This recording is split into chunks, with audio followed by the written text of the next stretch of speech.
ನೀವು ಯೇಸುವನ್ನ ಹುಡುಕಲು ಆರಂಭಿಸಿದ ಕೂಡಲೇ ನಿಮ್ಗೆ ತಡೆ ಬರುತ್ತೆ. ಕೂಡಲೇ ಹೇಳ್ತಾರೆ, ಯೇಸುವನ್ನ ಹುಡುಕಿ ಏನ್ ಕಂಡೆ, ಪ್ರಾರ್ಥನೆಗೆಲ್ಲ ಹೋಗಿ ಏನ್ ಕಂಡೆ, ಅದಕ್ಕೆಲ್ಲ ಹೋಗ್ಬೇಡ, ಆ ರೀತಿಯೆಲ್ಲ ಧರ್ಮ ಬದಲಾಗಬೇಡ. ಯೇಸುವನ್ನ ಕೂಗೋಕ್ಕೂ ಧರ್ಮಕ್ಕೂ ಸಂಬಂಧವೇ ಇಲ್ವಲ್ಲ. ಯೇಸುವಿಗೂ ಧರ್ಮಕ್ಕೂ ಸಂಬಂಧವೇ ಇಲ್ಲ. ಯೇಸು ಕ್ರಿಸ್ತನು ಧರ್ಮವನ್ನು ಆರಂಭಿಸಲು ಇಲ್ಲ, ಧರ್ಮ ಪ್ರಚಾರವನ್ನು ಮಾಡಲೂ ಇಲ್ಲ. ಯೇಸು ಧರ್ಮ ಬದಲಾಯಿಸುವ ದೇವರೂ ಅಲ್ಲ.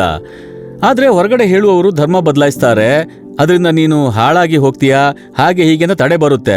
ಮೊರೆ ಇಟ್ಟರೆ ಸಾಕು, ತಡೆ ಮಾಡಿದ್ರು ಮಾತಾಡೋದು ಬೇಡ, ಮೌನವಾಗಿರು ಅಂತ ಹೇಳಿ, ಹೋಗ್ಬೇಡ, ಅಲ್ಲಿ ಬೇಡ, ಇಲ್ಲಿ ಹೋಗ್ಬೇಡ, ಯೇಸುವನ್ನ ಹುಡುಕ್ಬೇಡ, ಕೂಟಕ್ಕೆ ಹೋಗ್ಬೇಡ, ನಿನ್ನನ್ನು ಯಾಮರ್ಸ್ತಾರೆ, ವಂಚಿಸ್ಬಿಡ್ತಾರೆ. ಏನು ಯಾಮರ್ಸ್ತೀವಿ, ಎಲ್ಲ ಓಪನ್ ಆಗಿಯೇ ಇದೆಯಲ್ಲ. ಆದರೆ ಭಯಪಡಿಸಿಬಿಡ್ತಾರೆ. ಹಾಗೆ ಯೇಸುವಿನ ಹತ್ರ ಬರಬೇಕಾದ್ರೆ ತಡೆಗಳು ಅನೇಕ ಬರುತ್ತೆ. ಆದರೆ ಈ ಕುರುಡನನ್ನು ನೋಡಿ ಯಾರೇನೇ ಹೇಳಿದ್ರು ನನಗೇನು, ನನಗೆ ಅದ್ಭುತ ಮಾಡುವವರು ಯೇಸು, ಆದ್ದರಿಂದ ನಾನು ಬಿಡೋದಿಲ್ಲ ಅಂತ ಹೇಳಿ ಮೊದಲಿಗಿಂತ ಅಧಿಕ ಶಬ್ದವಾಗಿ, ಯೇಸುವೇ, ದಾವಿದನ ಕುಮಾರನೇ, ನನಗೆ ಕರುಣಿಸು ಎಂದು ಮೊರೆ ಇಟ್ನಂತೆ. ಕೂಡಲೇ ಯೇಸು ನಿಂತನು. ಅವನ ಮೊರೆಗೆ ಯೇಸು ಕಿವಿಗೊಟ್ಟನು.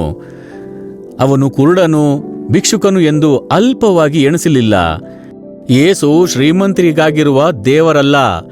ಶ್ರೀಮಂತ ಬಂದು ಮೊರೆ ಇಟ್ಟರೂ ಉತ್ತರಿಸುವನು, ಒಬ್ಬ ಭಿಕ್ಷುಕ ಮೊರೆ ಇಟ್ಟರೂ ಯೇಸು ಉತ್ತರ ಕೊಡುವನು. ಅವರು ಎಲ್ಲರಿಗೂ ದೇವರು.